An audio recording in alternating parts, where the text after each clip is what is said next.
Vishuddhi Chakra. Vishuddhi Chakra, most of you will know as the throat chakra and the chakra of communication.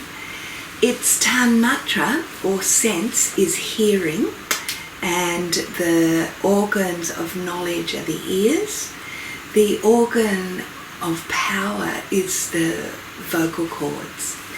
So we can see that communication is about listening really closely and speaking our power. When Vishuddhi awakens, we become naturally eloquent, and truth and wisdom pours from our mouth. We tend not to spill words out.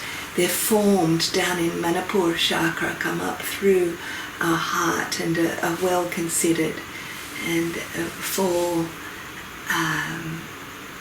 graciously on others' ears. So Vishuddhi is a beautiful chakra, really important and sometimes underestimated, I feel. It's very subtle. Its element is ether or akasha, space.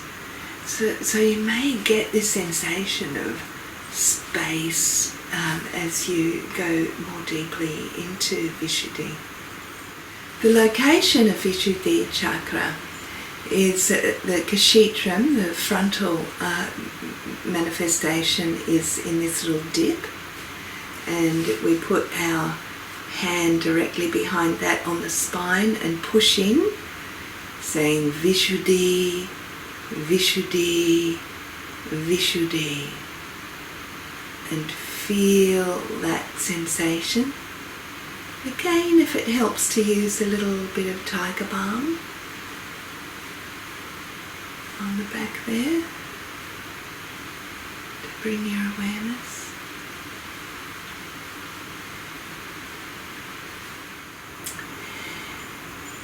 It's an incredibly exciting chakra to explore because it's actually connected to Bindu as well. So we have Vishuddhi and Bindu working in conjunction. So you will notice that there's a moon here and a crescent moon here.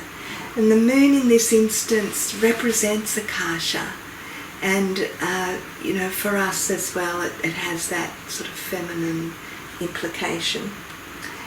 Purity as well, because remember Vishuddhi, Vishu, poison, Shuddhi, purification. It's all about purification.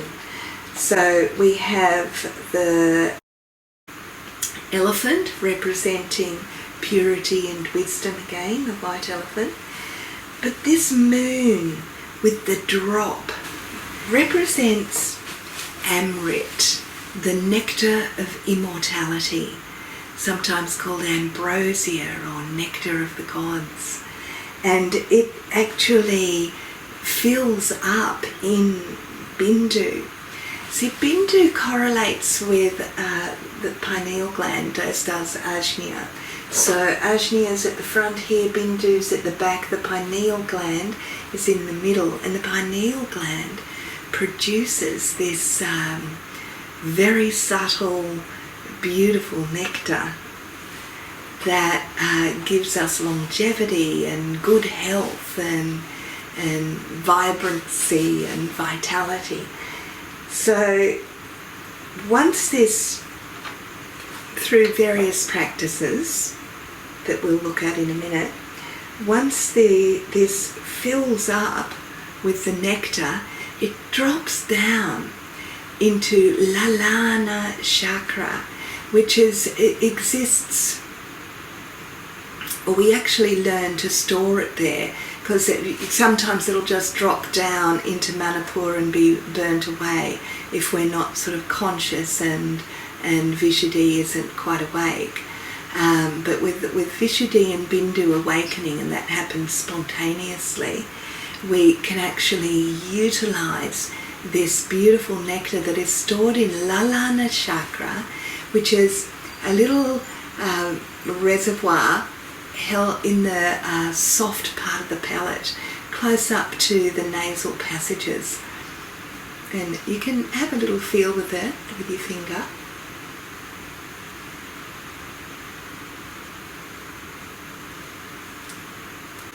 And you can stimulate it a little.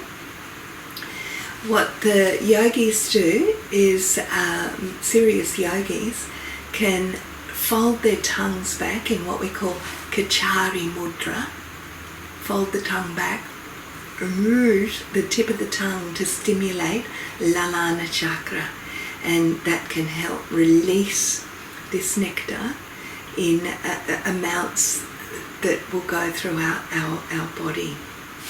I was lucky enough to experience this when I was young, 24 and or maybe 25, and my experience was meditating in Bindu and watching the Amrit slowly fill and seeing a drop just fall, and it fell into Vishuddhi, and it just, one drop, cool, and it felt like drinking light is the best way I can describe it. It was delicious, it was sweet, but one drop just was like swallowing and swallowing and swallowing this incredible potent thing.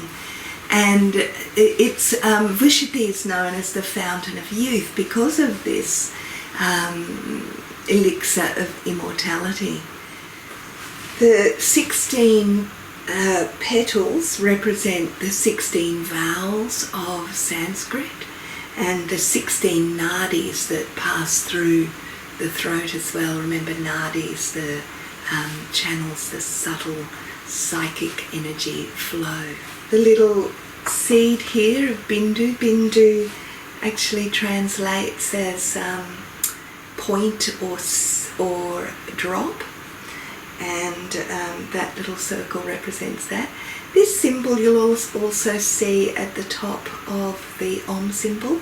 The Om symbol represents all the chakras, and then Bindu is just a little bit separate in a way because it represents something quite transcendental. It's sort of the step below Sahasra. So next time we'll be looking at Ajna and then Sahasra.